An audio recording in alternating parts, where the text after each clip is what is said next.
Hello friends, स्वागत है आप सभी का जीके स्टडी में। दोस्तों, आज हम लोग आरपीएफ का प्रैक्टिस सेट नंबर 4 देखेंगे। इसके अंतर्गत 50 जीके का मोस्ट इम्पोर्टेंट क्वेश्चन देखेंगे जो आने वाली एग्जाम के दृष्टिकोण से अति महत्वपूर्ण है। और इस 50 में से आपका कितना सही हुआ ये हमें कमेंट करके ज़रूर बताइएगा। तो चलिए हम लोग बिना देरी किए स्टार्ट करते हैं। हमारा पहला प्रश्न है, महात्मा गांधी को सर्वप्रथम राष्ट्रपिता किसने कहा था? तो ये कहा था सुभाष चंद्र बोस ने। Option number D. Mahatma Gandhi को सर्वप्रथम राष्ट्रपिता किसने कहा था? सुभाष चंद्र बोस ने कहा था। नेक्स्ट प्रश्न है, भारत के राज चिन्ह के फलक के नीचे देवनागरी लिपि में अंकित सत्यमेव जयते किस ग्रंथ से लिया गया है? तो ये लिया गया है मुंडकोपनिषद से। ऑप्शन नंबर ए, सत्यमेव जयते मुंडकोपनिषद से लिया गया है। नेक्स्ट क्वेश्चन है, भारत में अंग्रेजी शिक्षा की शुरुआत किसने की थी? तो इसकी शुरुआत की थी मैकाले ने। ऑप्शन नंबर डी, अंग्रेजी शिक्षा की शुरुआत किसने किया था? मैकाले ने किया था। नेक्स्ट क्वेश्चन देखेंगे, भारत में थियोसॉफिकल सोसाइटी की स्थापना कहाँ हुई थी? इसकी स्थापना हुई थी अडियार मद्रास में। ऑप्शन नंबर बी, भारत में थियोसॉफिकल सोसाइटी की स्थापना अडियार मद्रास में हुआ था। नेक्स्ट प्रश्न देखेंगे, संगम युग में अरंगू कहते थे, तो अरंगू कहते थे रंगमंच को। ऑप्शन नंबर सी, संगम युग में अरंगू कहते थे रंगमंच को। नेक्स्ट प्रश्न देखेंगे, एलोरा में निर्मित प्रसिद्ध कैलाश मंदिर का निर्माण किस वंश के शासकों ने करवाया था? तो ये करवाया था राष्ट्रकूट वंश। ऑप्शन नंबर बी, एलोरा में निर्मित प्रसिद्ध कैलाश मंदिर का निर्माण किस वंश के शासकों ने करवाया था? राष्ट्रकूट वंश के शासकों ने करवाया था। नेक्स्ट प्रश्न देखेंगे, अशोक के कलिंग युद्ध में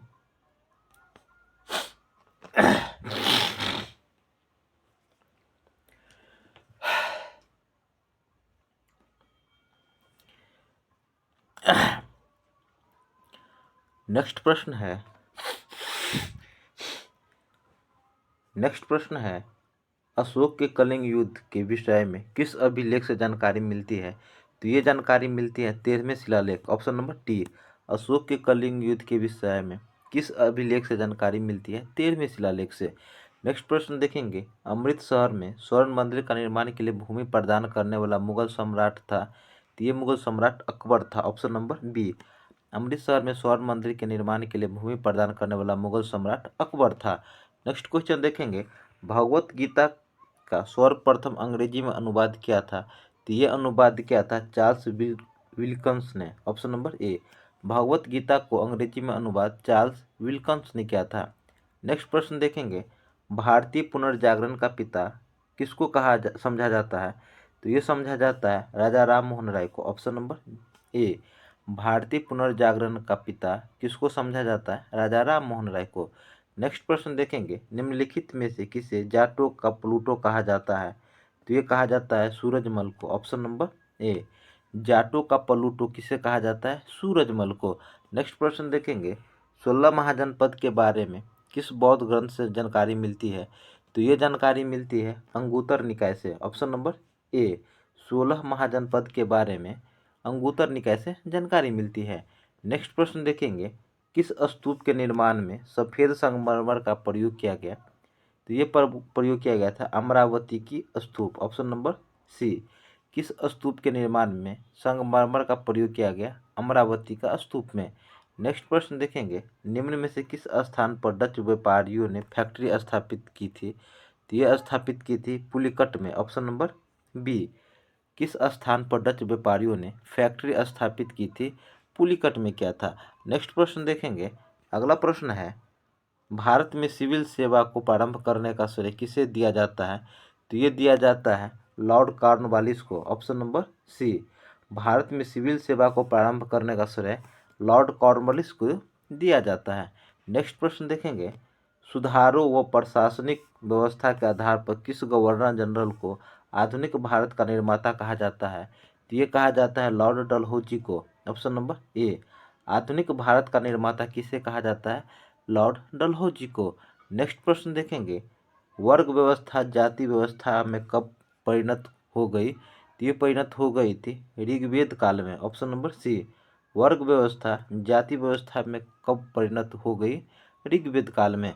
नेक्स्ट प्रश्न देखेंगे, मनरम कहते थे, तो ये मनरम कहते थे राजधानी के न्यायालय को? ऑप्शन नंबर सी, मनोरम राजधानी के न्यायालय को कहते थे। नेक्स्ट प्रश्न देखेंगे, संगम काल में भारत से निर्यात होने वाला प्रमुख वस्तुएं थी, तो ये प्रमुख वस्तुएं थी मसाले। ऑप्शन नंबर बी, संगम काल में भारत से निर्यात होने वाले प्रमुख वस्तुएं मसाले थी। नेक्स्ट प्रश्न देखेंगे, वैष्णव मत किन शासकों के संरक्षण में अपने चरमोत्कर्ष पर पहुंचा? तो ये पहुंचा था गुप्त में। ऑप्शन नंबर डी, वैष्णव मत किन शासकों के संरक्षण में अपने चरमोत्कर्ष पर पहुंचा था? गुप्त में। नेक्स्ट प्रश्न देखेंगे, भारत में कृषि का प्राचीनतम साक्ष्य कहाँ से मिलता है? तो ये साक्ष्य मिलता है Mehrgarh. Option number B, Bharat में कृषि का प्राचीनतम साक्ष्य कहाँ से मिलती है? मेहरगढ़ से।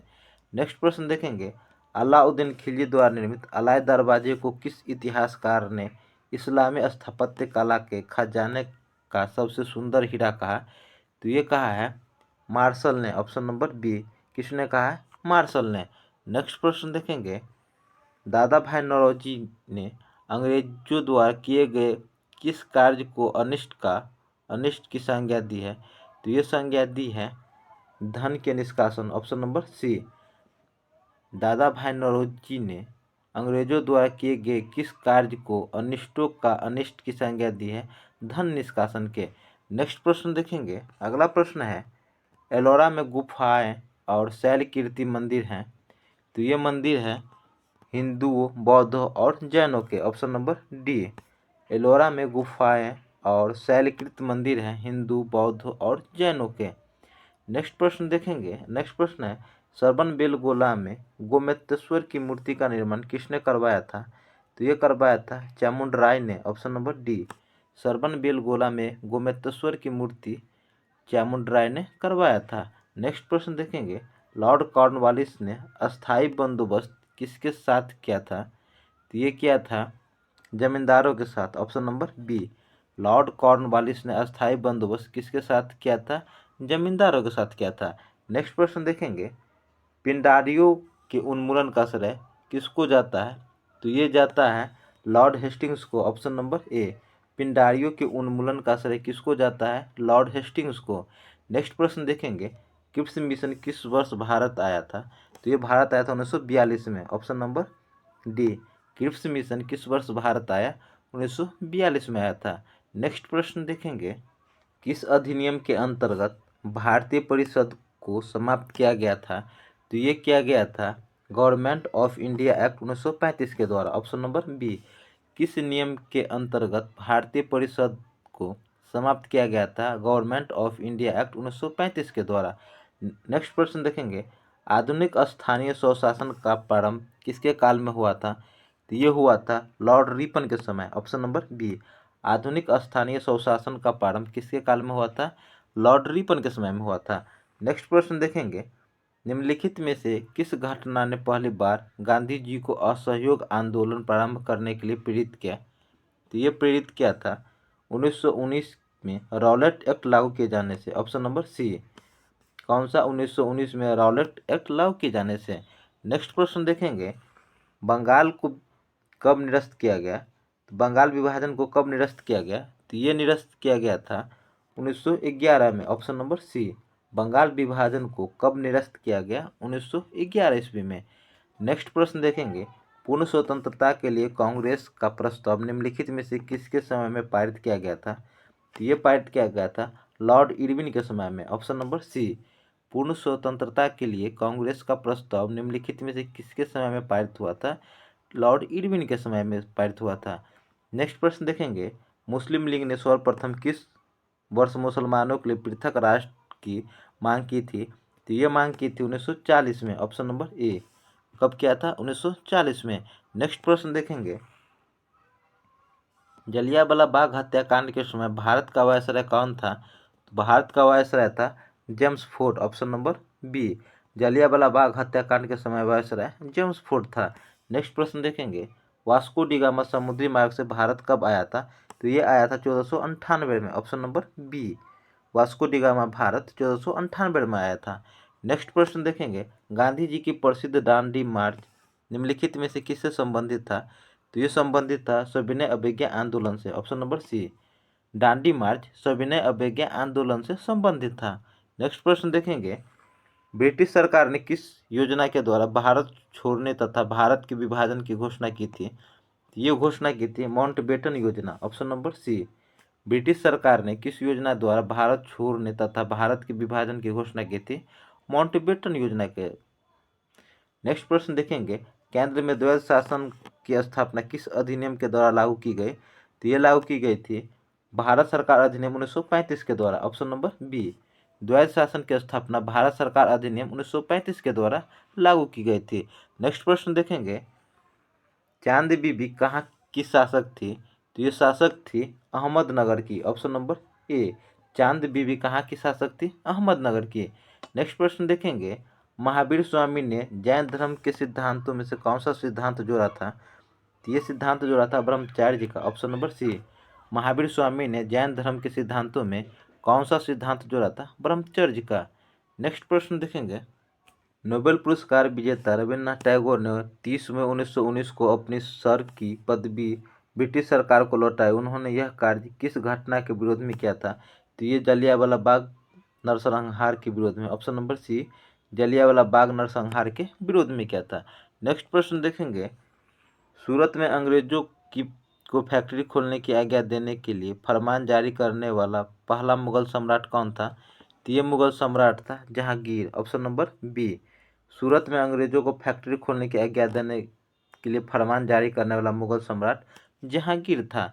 नेक्स्ट प्रश्न देखेंगे, निम्नलिखित मुगल सम्राटों में निर्माताओं का राजकुमार कौन कहलाता है? तो ये कहलाता है Shahjahan, option number D.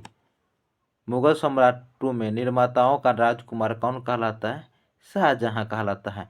Next question देखेंगे, तंजौर के बृहदेश्वर मंदिर का निर्माण किसने कराया था?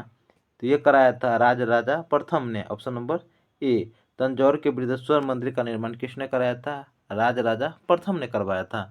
नेक्स्ट क्वेश्चन देखेंगे, किस भारतीय शासक ने सबसे पहले लॉर्ड वेलेस्ली के साथ सहायक संधि की? ये सहायक संधि की थी हैदराबाद के निजाम ने, ऑप्शन नंबर बी। किस भारतीय शासक ने सबसे पहले लॉर्ड वेलेस्ली के साथ सहायक संधि की थी? हैदराबाद के निजाम ने। नेक्स्ट क्वेश्चन देखेंगे, एलोरा के प्रसिद्ध कैलाश मंदिर का निर्माण किस राष्ट्रकूट शासक ने कराया था? ये कराया था कृष्ण प्रथम ने, ऑप्शन नंबर डी। एलोरा के प्रसिद्ध कैलाश मंदिर का निर्माण किस राष्ट्रकूट शासक ने कराया था? कृष्ण प्रथम ने कराया था। नेक्स्ट क्वेश्चन देखेंगे, भारत के प्रसिद्ध मयूर सिंहासन को कौन लूट ले गया था? तो ये लूट ले गया था नादिर शाह ने, ऑप्शन नंबर डी। भारत के प्रसिद्ध मयूर सिंहासन को कौन लूट ले गया था? नादिर शाह ने। नेक्स्ट क्वेश्चन देखेंगे, निम्नलिखित में से किसके शासनकाल में चंगेज खान ने भारत पर आक्रमण किया था? तो ये आक्रमण किया था इल्तुतमिश के समय में, ऑप्शन नंबर बी। किसके शासनकाल में चंगेज खान ने भारत पर आक्रमण किया था? इल्तुतमिश के समय में। नेक्स्ट क्वेश्चन देखेंगे, भारतीय राष्ट्रीय कांग्रेस की प्रथम महिला अध्यक्ष कौन थी? तो ये अध्यक्ष थी Annie Besant, option number C. भारतीय राष्ट्रीय कांग्रेस की प्रथम महिला अध्यक्ष कौन थी? एनी बेसेंट थी। तो दोस्तों, हमारा 50 क्वेश्चन का सेशन कंप्लीट हुआ। इस 50 में से आपका कितना सही हुआ ये हमें कमेंट करके जरूर बताइएगा। तो ये सेशन कैसा लगा ये भी बताइएगा। अगर सेशन अच्छा लगा हो तो लाइक कीजिएगा, कमेंट कीजिएगा। मिलते हैं नेक्स्ट सेट में, तब तक के लिए जय हिंद, जय भारत।